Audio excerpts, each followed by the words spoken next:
Қайырлы күн достар, сіздермен мөлдір. Бүгін біз сіздермен осындай өте дәмді, қатпарлы болып шығатын қаттама нанды бірге дайындайтын боламыз. Егер сіздер дәл осы рецептпен жасайтын болсаңыздар, қаттама нандарыңыз осындай қатпарлы, әдемі, идеальный болып шығатынына сенімдімін. Каналға тіркелмеген болсаңыз тіркеліп, подписаться бөлімінің жанындағы қоңырауша белгісін басуды ұмытпаңыз. Сонда менің видеоларымда алғашқылардың бірі болып көресіз. Алдымен ыдысымызға бір жұмыртқамызды жарып, үстіне тұзымызды салып, сондай-ақ бөлме температурасындағы суымызды құйып, венчикті немесе шанышқының көмегімен жақсылап тұзымыз ерігенше араластырамыз. Араластырып болған соң үстіне алдын ала електен дайындап өткізіп қойған ұнымызды саламыз. Мен 500 грамм ұнды пайдаландым. Ұн кетуі ұнның консистенциясына байланысты. Ең алдымен мен секілді 500 грамм салып көріңіздер. Егер қамырыңыз бірікпей жатса, әлде де үстіне қосасыздар. Енді қолымызбен нанымызды осылай жақсылап илейміз. Қамырымыз осындай жұмсақ болып иленуі тиіс.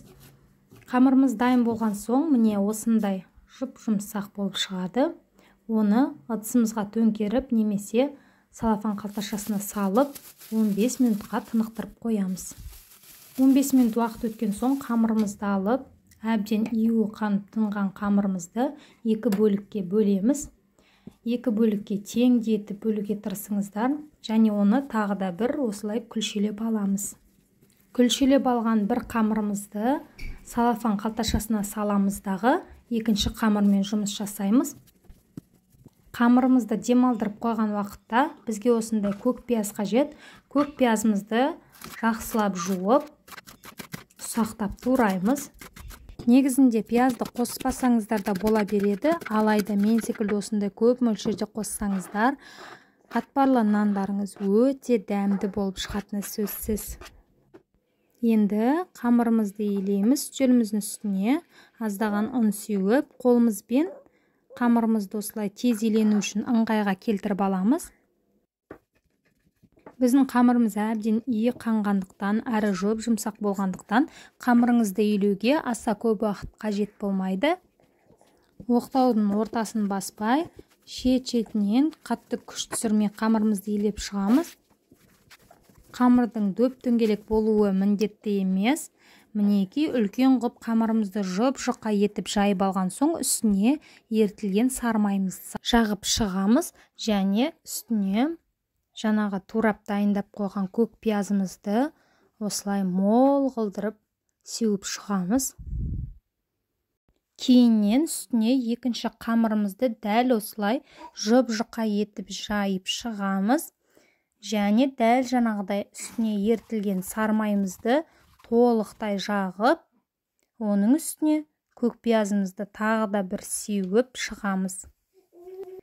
Осыдан кейін пышақтың көмегімен жіңішкелігі шамамен осындай жолақтарға бөліп шығамыз, және де дәл видеодағыдай осылай рулет секілді ораймыз нанымызды. Әрқайсысын осылай 2 немесе 3 бөлшектен бір-біріне қоса отырып ораймыз. Неке, осындай дөңгелек 4 бөлшек шықты менде. Енді осыны салафан қалташасына салып, тоңазытқышқа шамамен 20-30 минутқа қоямыз. Арасындағы майы қатуы тиіс.